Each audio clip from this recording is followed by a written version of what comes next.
When former Nashville Mayor Megan Barry admitted to having an affair with her police bodyguard, the TBI went after the couple's phones looking for evidence. But tonight, facing similar allegations, it appears the former acting director of the TBI may not be getting that same treatment. News Channel 5 chief investigative reporter Phil Williams is asking the tough questions. Phil. Well, you know, having the acting head of the TBI facing a criminal investigation is an unprecedented situation. Jason Locke is now on administrative leave and other agencies are handling the investigation. The question is, will this member of law enforcement get the same scrutiny as the former mayor? It's a tale of two investigations, two public officials accused of having extramarital affairs on the taxpayer's dime. In the case of Nashville Mayor Megan Barry, DA Glenn Funk brought in the TBI to investigate. That's the agency Jason Locke headed and where he might be expected to return if cleared.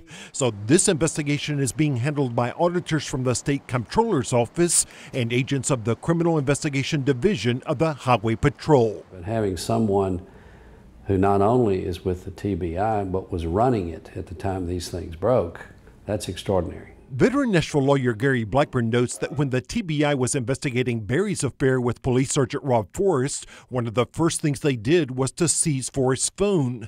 They also issued a search warrant for Barry's phone looking for evidence. In Locke's case, his wife emailed the governor saying he has done away with the state phone that he used during this affair and was issued a new state phone and began using the WhatsApp to continue the affair. But get this, the TBI says Locke still has his state-issued smartphone. The district attorney has the authority to authorize seeking of search warrants, for example, from a judge. That was done in the case of Forrest and Mayor Barry.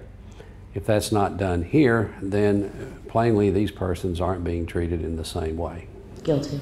Glenn Funk's office refused to comment on why, despite the precedent in the case of the former mayor, it might or might not be pursuing certain evidence. The comptroller, Justin Wilson, does an outstanding job with investigations, but he's not a criminal investigative agency.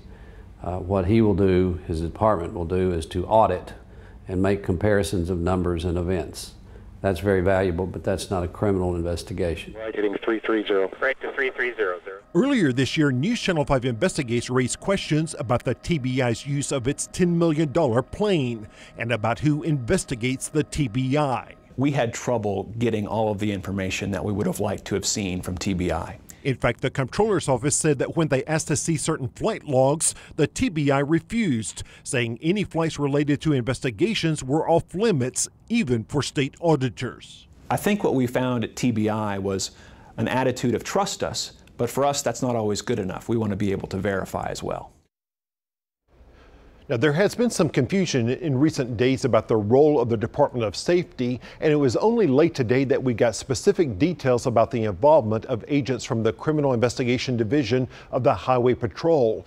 They have law enforcement authority and experience that state auditors don't have. In the meantime, the Department of Mental Health and Substance Abuse Services announced that the other woman facing accusations in this scandal has also been placed on administrative leave. Sage West works there, and Jason Locke's wife also accuses her of using state resources for their affair. That's why the department says she's also been ordered to step aside until the investigation is complete.